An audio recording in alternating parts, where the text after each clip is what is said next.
Rad. So I'm here to talk about security for non-unicorns. The term unicorns gets thrown around, talking about Facebook and Netflix and that little company Google, sometimes about Etsy, because we sell things involving unicorns. I, of course, work at Etsy. It's fairly obvious.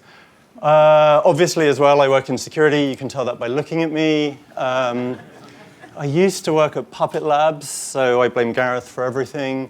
I've worked at a bunch of companies. I've never been in a room with so many people I used to work with, which is weird. And I'm very opinionated on Twitter. Shocker. So, that button. So, yeah, like when Google and Facebook talk about security, you're like, great, that's never going to apply for me. I don't have 18 data centers around the globe and a security team of 200 people. We also don't have 18 data centers around the globe. We have a few in the US, actual data centers. So I'm going to try and talk about some things that we do and have done about security and some perspectives on security with a bit of an operations background. You've been to conferences before. I talk about stuff, I wrap up, we go drink, everything's great. But the problem with security is it's really hard. And a bunch of these are like, there was a really cool exploit in Chrome that was 6 tiny bugs chaining together like an overwrite in the graphics driver for Chrome that then overwrote some memory that then tied to another bug, got a full sandbox escape. Igor Hamakov spends all of his time finding bugs in GitHub to annoy them. And he found like an XSS that wrote to a gist that then got read by something else that meant a full private repo compromise. The GitHub security team, interestingly, found an XSS in, I think, a Node desktop app that led to remote code execution in under an hour of finding this. So you have tiny little bugs, and they turn into giant things. Username and a password stolen for an HVAC system led to a tiny breach with a small American company called Target, which our Minnesotan residents may be well aware of. So little tiny small bugs that you don't think will affect anything can turn into these giant acorns of front page news. But things that aren't hard, things that are also hard, that was almost too damning, are things that aren't security. Like building GitHub is really hard, and building Chrome is really, really hard. That's why we all had to use Firefox for a long time. I'm sorry if any Mozillians are listening. I love you dearly. But security people often lose sight of just how hard it is to do things that aren't security. So if there are any security people in the room or you know any security people, shake them until they get some perspective. That's pretty much my main takeaway for security people. The rest is for non-security people, which is security people are terrible at writing code. Snort, the intrusion detection system, has had 10 CVEs, and because it needs to look at all your traffic, it runs this route. Wireshark has had 322 CVEs when I wrote this, and no one's ever run Wireshark as root, right? Because then you wouldn't get the packets. There's been a bunch of really cool research of breaking antivirus software. The argument of, is antivirus software security software, or is it just marketing software? Is a different thing, but actually it's got to the point where running antivirus software is more dangerous than not running antivirus software. Enjoy PCI DSS. And the best thing, which I found really funny, was FireEye, the big expensive security company, was just caught recently running Apache and PHP as root in their expensive appliance that you're not meant to have the source code to. And with a directory traversal bug in Apache, someone did some great research at 44Con, and then lawyers got involved. So, like, security people are terrible at writing software, but they're very good at telling you about individual specific bugs that someone else has found in your software. Basically, security people are jerks. So, you can quote me on that. So who should you trust? Should you trust no one? If you're a security person, you of course trust no one because you have to maintain this badass hacker image. If you trust everyone, I have some emails I would love you to click on in your organization and enjoy your bank account. Should you trust security vendors? I think I've cleared that up. But if you have infinite money and no attackers, then yes, go and trust security vendors and compromise with that. So I say you should trust attackers. Because you know where you stand with attackers. They're trying to attack you. They're not going to like fix your stuff. So you're already being scanned. If you have a machine on or near internet, someone is poking at it to try and find security holes. You can either profit from this, or you can pretend it isn't happening and eventually have something really bad happening. I'm not saying all attackers are in it for your good, because the clue's in the name. But a bunch of things have sprung up of bug bounty programs, which is basically where you go, cool, attack my website, or not website if you're not a web app company. Don't know what those are. There's BugCrowd, there's HackerOne, you pay them some money, people go and prod your website with their mad skills and scripts, find bugs, tell you about them, you pay them money for this, and then you go and fix it. They get reputation, it's all self-policing, everyone has a good time. So I thoroughly recommend having a bug bounty program. You can pay companies to do it. If you have money, you can do it yourself if you have infinite time. But having one, we launched ours 3 years ago, and we found some, well, we haven't found, other people have found some amazing things. And we've had a really good time with it. But don't just leap into having a bug bounty program. Prepare a lot. If you can get all the low-hanging fruit out the way, because people will be finding that low-hanging fruit, and they will continue telling you about it until every day in an email until you fix it. So prepare a lot. Many of the bug bounty programs, you can do smaller groups where, rather than releasing it to the entire herd or crowd, a pool of their researchers will attack it, which helps limit the flow, because the first few weeks will be quite intense. When we first launched our bug bounty program, the first 2 weeks was pretty much everyone in security going, oh God, another one, oh God. And that was quite intense, and that's everyone's favorite operations slide in the background.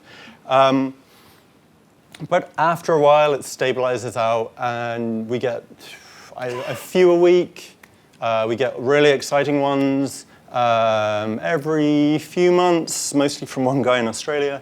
And then you get the other ones. So this is a story of, we've had some uninspiring bug bounty emails, and the person who mainly deals with that on our team, Ken, was getting towards the end of his tether, I think is the polite way of saying it. So he found that you can, on Amazon, you can buy frozen bees, and when you freeze bees, they stay asleep. And then because we have their shipping address, because we mail bug bounters t-shirts, you can mail people bees. And then the bees wake up. And then bees come out. For the lawyers, we've not done this, but wouldn't that be amazing? Please stop. That works great for external stuff, but I imagine many of you don't have your internal networks on the internet, and if you do, you probably know about that already because your phone's beeping quite a lot. So how can you deal with internal systems? So in the old days, which I know some of you are old enough for, we used to have this brilliant security model of this delicious, gorgeous external firewall that you paid someone far too much money for and configured via a horrible CLI. And then you had the soft, gooey, trusting inside where everything could talk to everything else, the armadillo security architecture, as I hope it's named. And then something changed a while ago thanks to a terrible little company in Seattle. This thing called Cloud, and now you have all your code living in, say, GitHub, all your tests running on Travis, all your login credentials living in one login, which is down. Everyone who uses one login in the room, thank you for that. Which kind of makes that armadillo security model go away, and you're left with something a bit less harder to defend at certain points. I'm going to talk about one of those, which is one of my personal favorites. How many people here have heard of GitHub? So who would be silly enough to start putting credentials on GitHub, such as, oh, I get to use my laser pointer. I'm very excited, it's new. Like their Git token, that you can plug into a Git config, and then you can pretend to be that person. And because that makes pushing things to Git and Gist easier, but that's just a Google search. That's not like some mad hacks. I haven't sat reverse engineering some binary for that. I just use Google. Rad. And over there is people pushing their RSA private keys, which is quite bad. And GitHub got wise to this, and they no longer let you push your AWS keys to there, and they actually check if you have AWS keys there, because they will bored of people getting really upset running Bitcoin mining rigs in AWS with stolen credentials, which is a real thing. But you may be saying, right, yeah, but that doesn't happen in real life. No one's saying that. Because that happened the other day when D-Link kindly put their signing key for all of their, I think, Windows drivers on their open source page. And now they have to go through Windows PKI revocation for their signing key so that malware authors can't just sign things and go, yeah, this is legit, it's D-Link, and just run stuff on everyone's computer. So this happens. If there's anyone from D-Link in the room. So pretty much when anyone joins Etsy and the security team, after screaming for a month, we inadvertently all end up writing a script or two to go and download everyone who works at Etsy's, all their repos, and then go through all the revisions to try and find bad things. Luckily, we don't have that as an initiation exercise anymore, because Michael over at SoundCloud wrote a decent GUI to actually do this, and it uses Postgres in the back end, so you don't have to download everything all the time. It actually works properly, unlike every script I've ever written. So if you're using GitHub either internally, because internal GitHub is kind of worse than external GitHub in some ways, because if someone gets on your internal network, you don't have any defenses against your internal GitHub because everything's in there and you blindly trust it. Versus external GitHub, you're like, oh, I should never push anything bad there. I recommend using GitRob. It gives you a Rails interface. You punch in regexes, and then it tells you when someone pushes something you probably don't want going to GitHub, public or otherwise. I shall now drink. In keeping with a time-honored security tradition. Another time-honored security tradition, he says, is this. Now, this is an operations conference, so I expect none of you have ever done this, and you just think bad developers do this. If anyone has a Mac and they blindly trust scripts off the internet, please run this and let me know what happens. Right? I mean, it's got legit in the name. Well, I mean, that's like better than a GPG signature. I'm sure you've heard the argument that many people check them, and you're like, sure, but Bash is actually a really ugly language, and trying to do that doesn't work. So if you were to if you try this curl, and there should be a -s in there, you will see that it outputs this. This trick only works if you're using a white terminal with black, because there are escape characters there masking what it actually runs. And you can cat that file. You can like wget that file and then cat it, and it will output exactly that because your terminal is hiding it from you. And so you're like, oh, I've checked it. You haven't until you load it in Vi and you see it actually does something else. It's not actually what it appears to be.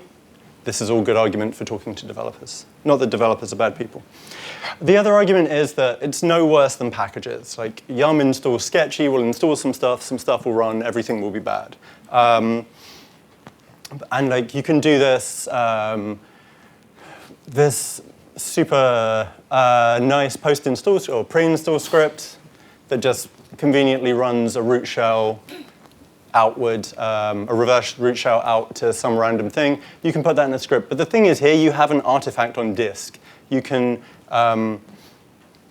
take this and you can actually, after the event of finding a compromise, you can go back and find this. With a thing you randomly download off the internet one time, that thing that may have injected the exciting script could only happen that one time. This has been used in malvertising networks of, if I've ever sent the malicious JavaScript to this one IP address, I will never send it to again, because then they can't do instant response on it.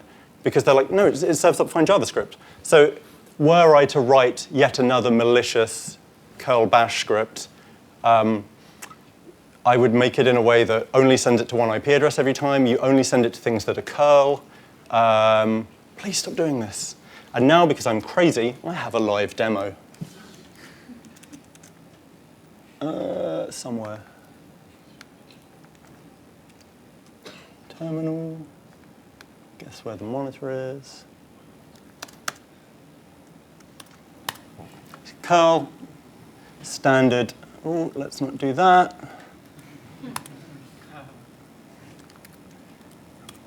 Seems fine. Just runs test. But common shell history. If I do this, which seems a terrible idea, I've now installed a script. Curl is now, I can still curl, I can still sh. This is where it gets exciting. I promise it does get exciting. That looks fun to run. Let's put that at the top. What do you reckon will happen? I've now replaced, I have a version of curl that checks to see if its standard out is a pipe, and if it is, it ignores what it downloads and echoes, seriously, stop using curl pipe to sudo bash. And it does that by checking the processes that are running to make sure, see if anything is running in the same TTY that's doing sudo bash. So I suggest you go and install this via sudo sh on all your servers. Just stop everyone doing this on all your servers. And live demo worked. I'm going to get run over on the way home. Now, as we've been talking about sudo bash, what is everyone's favorite thing that uses curl and sudo bash? I know what you've been thinking. I've been talking for 10 or 15 minutes and I haven't mentioned lightweight containers. And that's all anyone cares about because it's 2015. I've got you. It's fine. Let's talk about everyone's favorite lightweight container because Docker's new. It's never been done before. Oh, wait, no, chroot exists. So why does no one use chroot? Because no one likes building static binaries, do they, Gareth?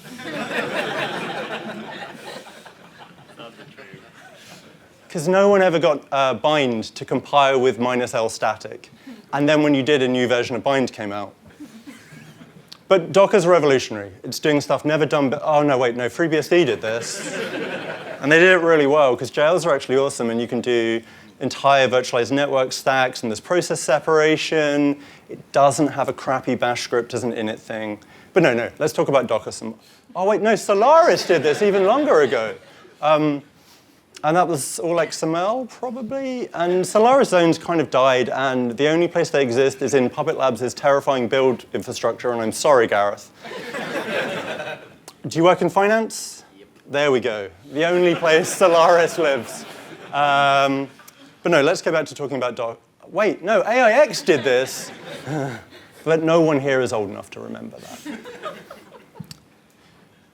So if Docker has been done before, which it clearly has, but it didn't have a cool logo. Sucks to be you. FreeBSD is only used by people in Germany and Yahoo, who are correct, because FreeBSD is better. What can I talk about Docker? This is all anyone cares about Docker in my world, of is Docker secure? That was pretty great. 30% of images in Docker Hub contain high priority security vulnerabilities. So does anyone have an MSDN subscription? Actually, no one does, because no one uses Windows. If you look through those CDs or DVDs, as I imagine they are now, or Blu-rays, do they do Blu-rays? I imagine everything in that booklet probably has high-profile security vulnerabilities. If you look in your legacy environment, because you work in a bank, I'm sorry, probably 30% of things there have high-profile security. You don't, your bank's great. Big fan of your bank. But it turns out, like most things, if they're not updated this moment, have high-profile security vulnerabilities. Torrent sites are no different, which is where everyone gets Windows from. And like, this one it's very clean, no virus or Trojan. It's got to be good.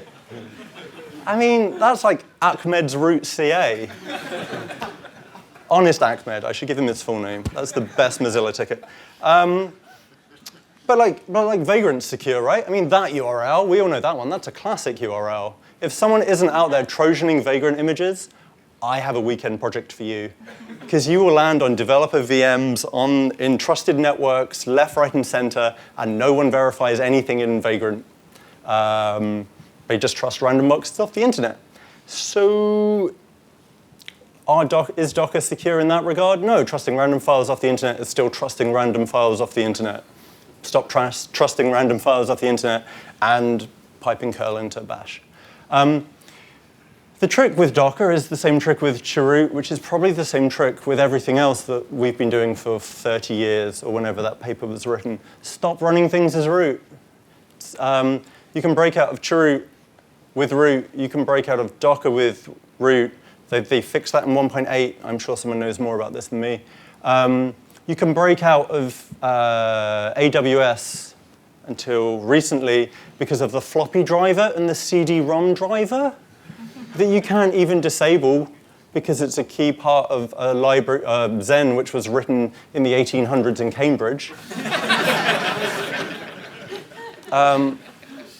So you can make Docker secure. You can don't use privilege. You can mount things outside of it and then mount things in the main OS into the Docker mount point rather than trying to mount them from inside the container. You can drop privileges. You can use Docker Notary, which is a convenient way of running curl to sudo sh by the Docker security team. Watch Diego's talk on that. You can use GR security, but you should use GR security anyway, and no one uses GR security, which is a set of patches to the Linux kernel to actually make the kernel more secure. Because of Linux kernel politics, they will never be merged. You can use SE Linux, as I'm sure no one in the room is, because no one uses SE Linux. Which is a shame, because it's a lovely idea and written by the trustworthy NSA. So in summary, after that journey, computers are apparently hard. Security is harder because I have to justify my own job and ego. Security is easily the hardest thing in computing. Like trusting humans and human trust which people have talked about in different aspects of like, operations and trust between colleagues and things. That's actually the hard bit, the typing the secure thing in the thing. It's the easy bit. So I'm glad people are talking about the human aspect of it. The problems are around trust are who has access to this? Did you actually think about who has access to this? Rather than is this written in C or Golang or Ruby or whatever's written now. As John Allspaw is now our CTO, I have to say complex systems at least once in my talk by law, which is probably not what I should have said as Kellen was in the OAuth spec. So OAuth is a brilliant committee protocol and is very complex, which if anyone has ever tried to do anything with OAuth, you'll know how enjoyable that is and how secure it is. Annual pen tests, which I hope everyone's doing, especially in a bank, don't scale. Bug bounties can be a really nice way of scaling that. Attackers are already going through your public information, so you should probably check what they've found. Curl is not an installation mechanism. If anyone has found a way to GPG sign a curl pipe sudo sh, I would love to know about it, other than Docker Notary. And Docker and security can be used in the same sentence without it necessarily being a BuzzFeed article. Thank you.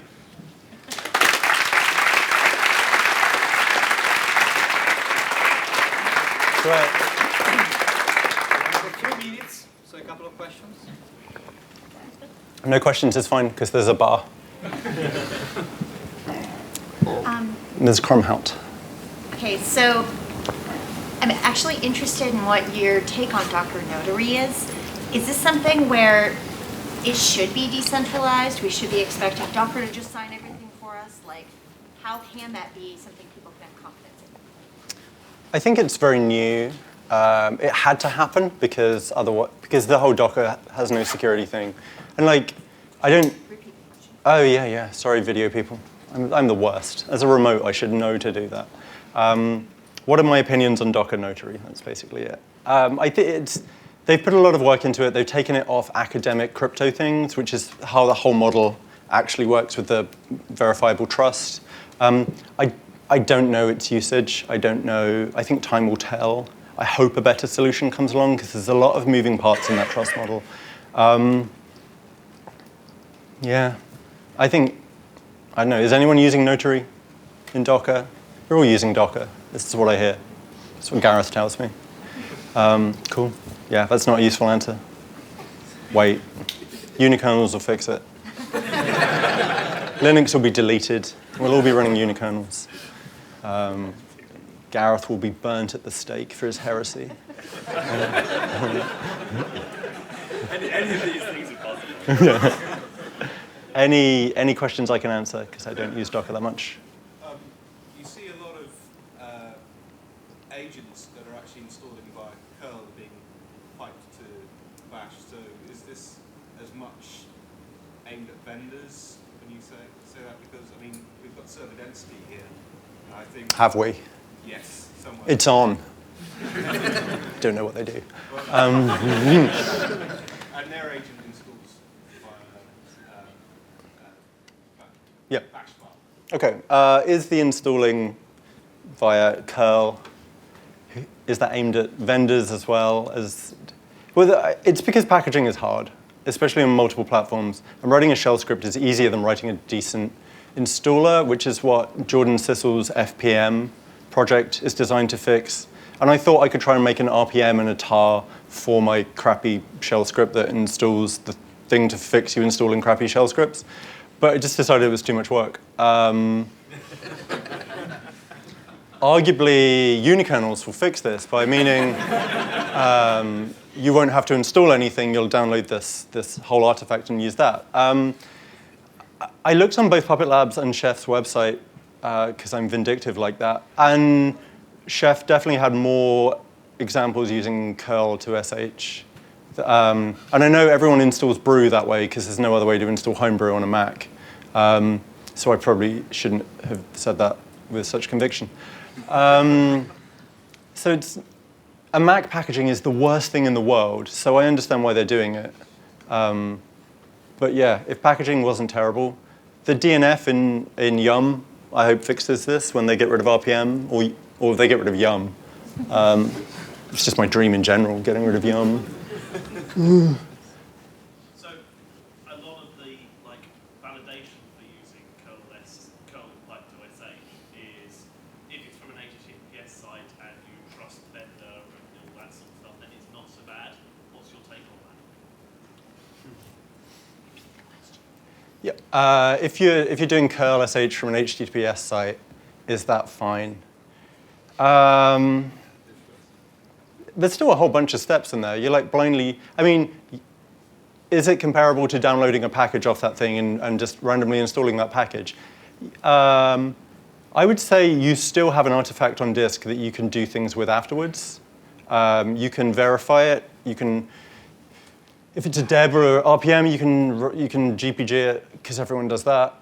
You can verify this. You can hash it and see if they come out the same.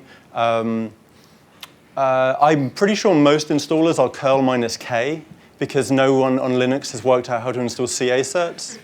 And since curl stopped shipping them as part of Homebrew, no one on Mac has them right anyway. So everything if you look for Docker files that have curl -k in them, they're a non-zero amount. So you're not actually verifying HTTPS as much as people think. That's my thoughts on HTTPS. It's a terrible model. Let's Encrypt is going to fix it by giving free certs to everyone. Cool. Do we have more time? Yep. I'll rant for days. Well, maybe outside. All right, I'll do that. Thank you very much again.